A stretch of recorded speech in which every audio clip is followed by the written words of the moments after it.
Eu sou a Patrícia e te convido para mais um Bom Dia Mai, aquele nosso bate-papo matinal sobre todas as notícias que impactam os mercados domésticos e internacionais. Hoje é dia 29 de agosto, são 10h30 da manhã. Começando aqui pelo mercado doméstico, números positivos de PIB no segundo trimestre do ano. O PIB cresceu 0,4%, acima das estimativas que estavam em média em 0,2%, e também acima do primeiro trimestre, quando o PIB recuou 0,1%. Só é importante notar que esse recuo ele foi revisto. Originalmente tinha sido uma queda de 0,2% e hoje, quando o IBGE divulgou os números referentes ao segundo trimestre, ela revisou o número do primeiro tri para uma queda um pouco menor. O resultado, é claro, ficou acima do esperado, né, os 0,4%. Animaram porque mostram aí que talvez finalmente a gente tenha algum sinal de recuperação em curso. E aí a gente trouxe alguns destaques aqui. Pela ótica da oferta, a gente destaca a alta de 0,7% na indústria, né, que é um setor que vinha mostrando resultados fracos há muito tempo já.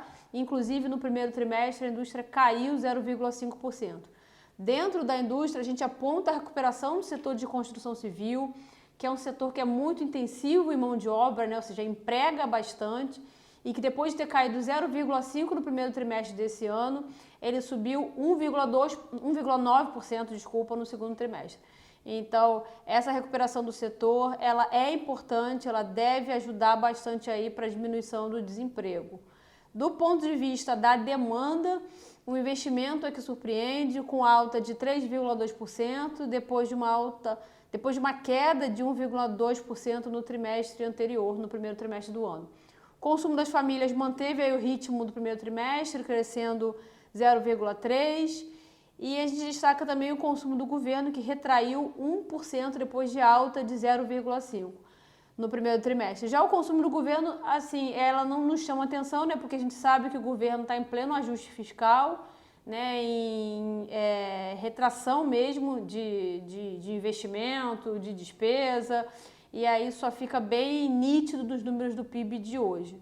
Passando para o externo, primeiro, acho que vale destacar ontem, no final do dia, aqui já com o mercado brasileiro fechado, a Argentina anunciou a reestruturação de suas dívidas de médio e curto prazos. E aí, como é que vai ser feita essa reestruturação? Bem, 15% de débitos de curto prazo vão ser pagos no vencimento, 25% daqui a 3 meses e os 60% restantes em 6 meses.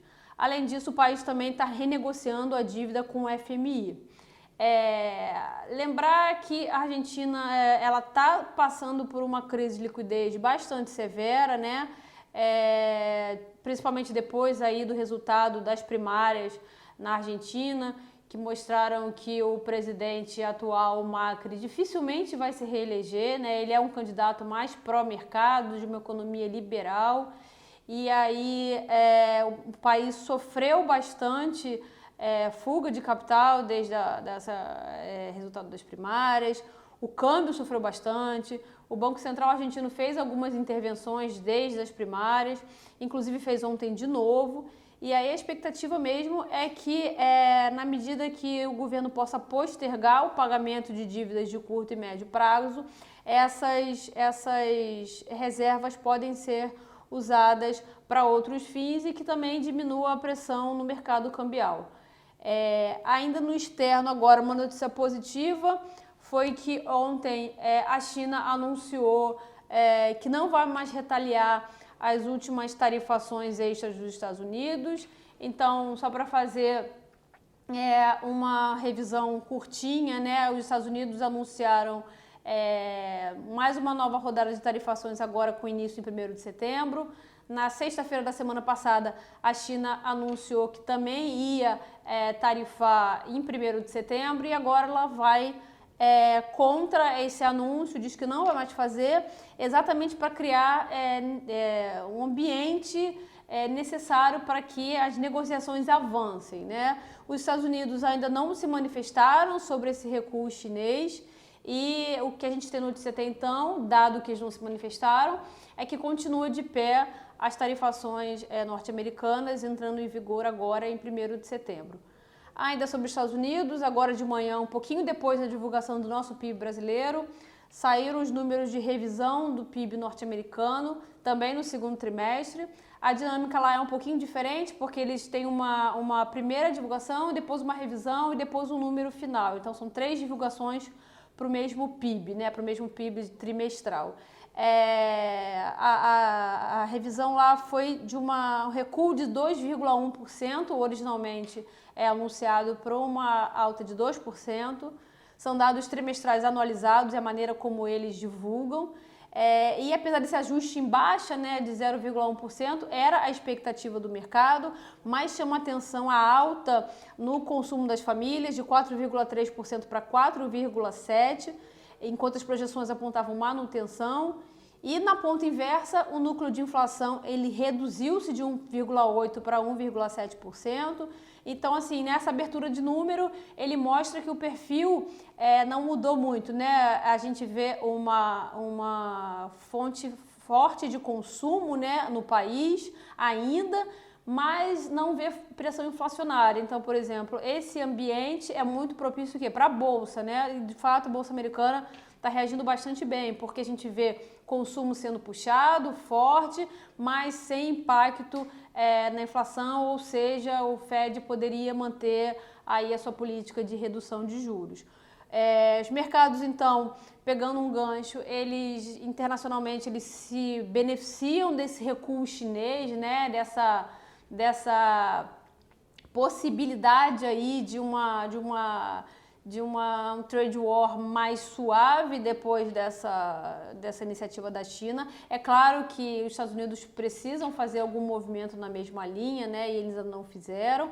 Moedas emergentes em geral se valorizam em relação ao dólar, né, a taxa cai, a moeda sobe, e as bolsas em geral também sobem. Assim, internamente, aqui no mercado doméstico, a gente chama atenção que o mercado de juros mais um dia ainda vai pressionado.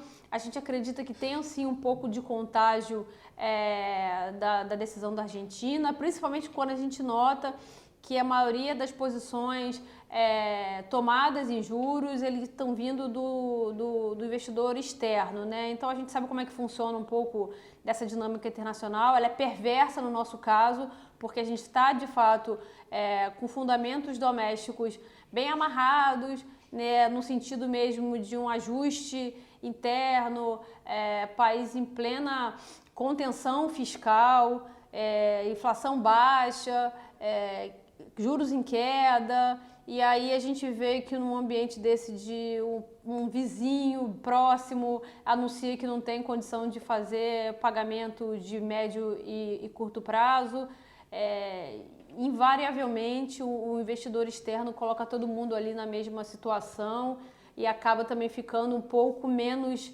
favorável aí a emergentes em geral, ainda mais a gente que está do lado. Então, a gente também vê talvez um pouco dessa pressão com o leilão regular de títulos pré-fixados que o Banco Central, o Tesouro, faz todas as quintas-feiras. E, enfim, de novo, a gente não vê uma piora de fundamento interno que justifique aí essa taxa de juros, essa curva de juros abrindo taxa agora no dia de hoje. Por hoje é só. A gente espera vocês no dia de amanhã e também no nosso site www.mydigital.com.br, onde tem todos os nossos vídeos, os textos, links externos, tudo aí para você começar o dia bem informado. Tchau, tchau!